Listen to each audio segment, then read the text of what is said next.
So I guess the question is, why should U.S. taxpayers be paying to train people who then lead coups in Africa? Congressman? New damning video is now resurfacing of General Michael Langley, totally exposed regarding AFRICOM, the United States' blatant training of African soldiers in order to perform military coups. How many governments have to be overthrown by people we train before you sort of get the message that our core values might not be sticking with everyone? This evidence not only relates to Ibrahim Traoré, but a number of West African countries. And it gives us a clue who America is actually in league with in Africa. This is treachery that just keeps getting deeper and deeper. It is getting exposed, and if you want to know more about it, I suggest you stay tuned.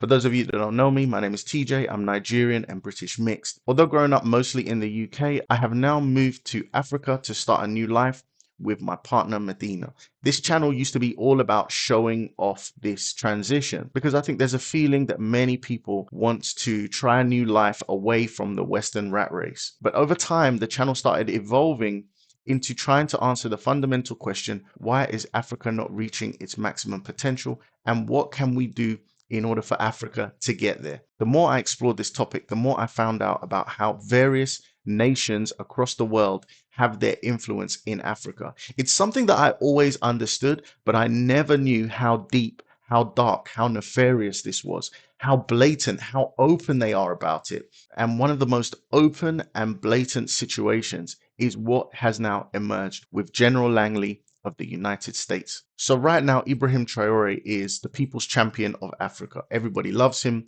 because he's an African leader that seems to be doing his work for the greater good of the people and the continent. The beautiful thing about this situation is that it's being done live on social media for everybody to see. And the Africa diaspora, the African continent, is sharing it, understanding it, educating themselves, and building a new sense of hope, of future prosperity, of self-actualization, and unity, which is exactly what Africa needs. So last week, when General Langley called out Ibrahim Traoré publicly, it caused a massive backlash. I'm sure if you've been following this story, you've seen the protests actually happening worldwide, from the Caribbean to Europe to the African continent. The diaspora everywhere was in the streets in one way or another, especially in areas like Ghana, Jamaica, France, talking about this situation and saying that we cannot afford for this president to be assassinated like one of his predecessors, Thomas Sankara. So a hornet's nest has been kicked by Langley. And therefore, new footage has emerged, which is absolutely damning for his and America's reputation in the African continent. Let's take a look. General Langley, I have constituents that have been scattered across Africa on train and equip missions. So just ballpark, in the last decade, how many Africans has the United States military trained and equipped? Congressman, I don't have that figure. I can get that figure for you. Ballpark, just, how many? Congressman, it would be a wild guess right now. Seems like something we should know, right? Over the years, we have trained a substantial number, especially in the Gulf of Guinea states, but including like more than 10,000? It is more than 10,000. More than 50,000? I'd say we're reaching around 50,000 okay. at least. And what percentage of the people we've trained end up participating in insurrections or coups against their own government? Very small number, Congressman, very small number. So what percentage do you think? I'd say probably less than 1%. But it does happen. The IMET program is in force, and we've pushed a significant number through our schools across the and what data sets do you track to arrive at the conclusion that less than 1% of the roughly 50,000 that we've trained have participated in coups? Because it'd be like about 500, about 1% of 50,000. Congressman, you may have that information. I don't at this time, but I know. Well, I know there are some, right? Like go ahead and throw up that image. This is Colonel Mamade Doumbouya, and this is a photo of him. Did we train and equip him in Guinea? By name, I cannot identify that. Well, that guy in the middle with the big red hat. Colonel Mamadi Doumbouya. That's him with a bunch of U.S. service members outside of our embassy. And just months after this photo was taken in 2021, he led a coup in Guinea and threw out the leader. Does that concern you? Congressman, core values is what we start off with in IMA programs. Do we share stick to core that. values with Colonel Doumbouya? Core values. I will repeat that.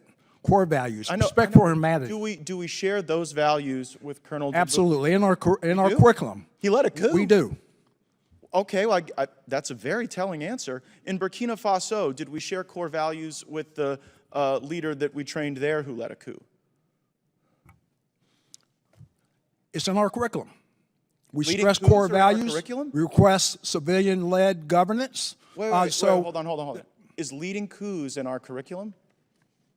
Absolutely not. So Civilian-led, my civilian-led. question is, do we share core values with the coup leader in Burkina Faso who we trained? Holistically, we teach core values with a respect for civilian governance, apolitical, and that's what sticks across a very high percentage in the over 99 percentile. Right? But not everybody. And I wonder how many people it takes to plan a coup. I mean, initially you didn't know how many we trained and equipped. Then you said it was 1%. You had no basis for that 1% number because there's no data set you track. Mr. Chairman, I seek unanimous consent to enter into the record. Another U.S. trained soldier stages a coup in West Africa by the Intercept.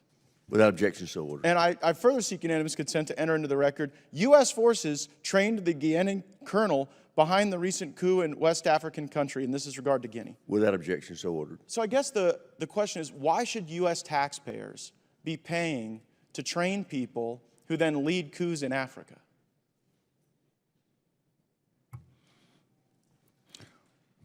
Congressman, our curriculum harvests core values and also to be able to embolden these countries for a representative democracy. But General, that democracy isn't what emerges. The problem is, I know you may have great confidence in what you're teaching, but when two governments have been overthrown, I guess how many governments have to be overthrown by people we train before you sort of get the message that our core values might not be sticking with everyone? Is it 5 countries? 10? We'll continue with our persistence in assuring But do you think it's that working? they harbor democratic norms, democratic values. Just a moment ago, you said we shared core values with Colonel Doumbouya. You said that just moments ago in response to my question, and his core value seems to be leading a coup.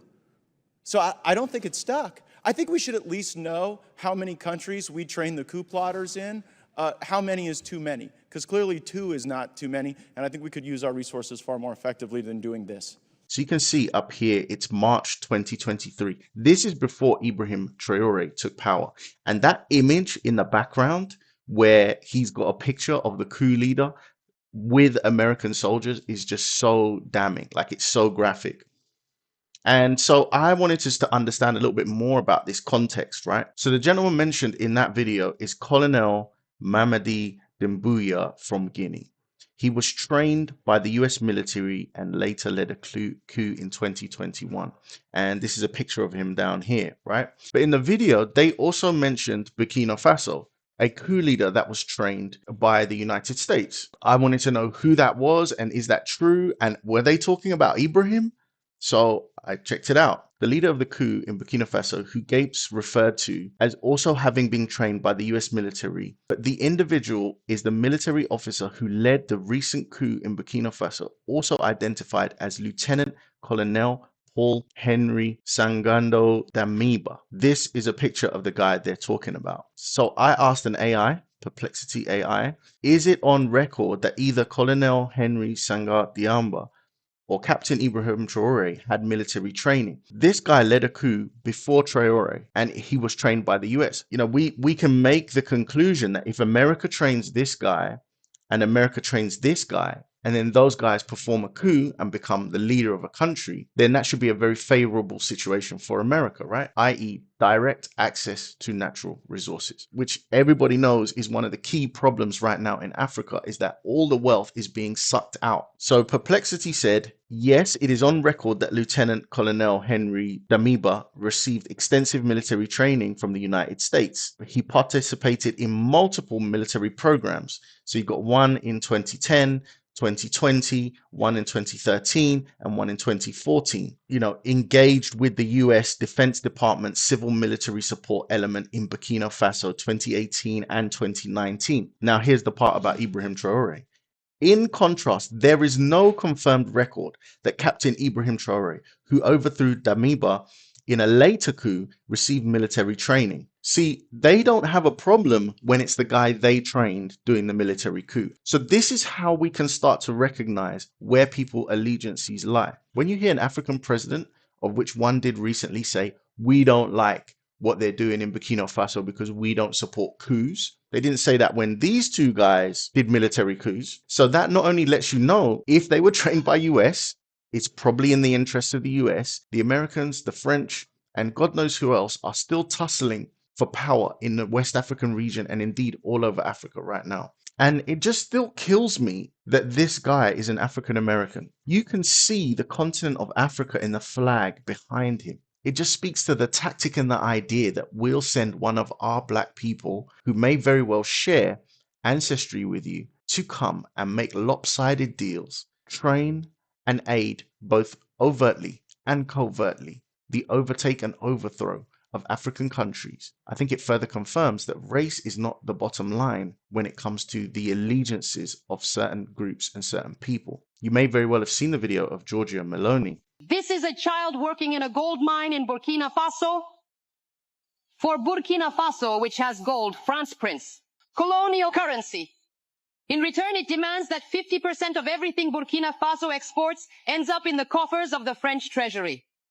The gold that this child crawls into a tunnel to extract mostly ends up in the coffers of the French state. The solution is not to take Africans and move them to Europe. The solution is to free Africa from certain Europeans who exploit it and allow these people to live off what they have. Now, she's criticized for being right-wing, but in this particular scenario, this white lady is more valuable to Africa than this African American who is doing the bidding of the American state. And when I say the American state, it appears not to matter which side of the political aisle we're talking about, because when they did that training, that was under the Biden administration. We have to try and start seeing the actions rather than holding on to any political or racial bias that we may have regarding who has Africa's best interests at heart. The actions will show you before the political party. The actions will show you before the words and utterances that they may or may not speak. Every time you hear Langley speak, he talks about our partners in Africa. He uses words like security, freedom, strength. And I got a comment from my last video, someone saying, I'm in Germany, I'm an African. What can we do as individuals watching this video? How can we help? I think the key thing is to talk about it openly so this can spread on social media. Can you post about it? Africa has now awakened. In 50 years' time, they are going to talk about this pivotal moment that is happening right now with Ibrahim Traoré. The new guard of African leaders are coming into place, and the political will of the people wants to see leaders behave like Ibrahim Traoré. In order for you to get elected, in order for you to be a respected and loved leader by your nation, African countries are going to have to start following this type of blueprint that Ibrahim is setting out. And then because it's on social media and spreading so far and wide and people are loving it, it makes it so much harder for America to go out there and do these training coup scenarios, right? They tell on themselves. Like in a hip hop video when they pull out a gun and they're snitching on themselves, they're telling about their crimes. That's what Langley did when he showed the picture of that training of that officer. They make public record of every time they visit Africa, who they're talking to, what deals they're making. The language they use is always righteous language, but the results we always see can be much more nefarious. You can no longer stifle the awakened mind of the African youth who are seeing this situation for what it is. In 2023, that Congress conversation happened. Nobody took note. because the Ibrahim Traoré moment hadn't happened yet. How many conferences in my lifetime have there been exposing this type of behavior from one country or another? There wasn't the internet available for Africa to see it. Now there is. There wasn't social media available for Africa to share it. Now there is. I think this is exemplified in the tweet here by David Hundain, which says, special shout out to Michael Langley for unintentionally helping to bring Marcus Garvey's dream towards fruition. Man has united Africans on a continent and in the diaspora. Dude could end up becoming the most consequential house in human history. It'll be much harder to do another Gaddafi. It will be much harder to do another Patrice Lumumba. And that is why this is absolutely pivotal right now. I don't know if you feel it out there, but it is kind of exciting. Africa has to get out of its own way. We have to get rid of corruption. We have to get rid of many challenges. We have to build the infrastructure. We have to build all sorts of things. In the not too distant future, Africa is going to become 1/3 of the world's population, and they're still going to control the massive resources that the world needs to function. You actually want to build respectful ties, because as this nation rises and their power and influence rises, which I believe is happening maybe over the next 50 years, they will always be able to point to the behavior of the past and say, this is what you did to us. This is why our fathers and forefathers suffered. So there it is. Did you know about this video? I only just found out about it now. And I'm sure you've got lots to say about it. If you've got something to say, put it in the comments. If you do not have something to say, would it be too much for me to ask you to write the words African liberation in the comments section? It lets me know you watched the video to the end, you like the channel, you like what I'm doing, and you want me to continue. Thank you so much for watching, and I'll catch you in the next one. Peace.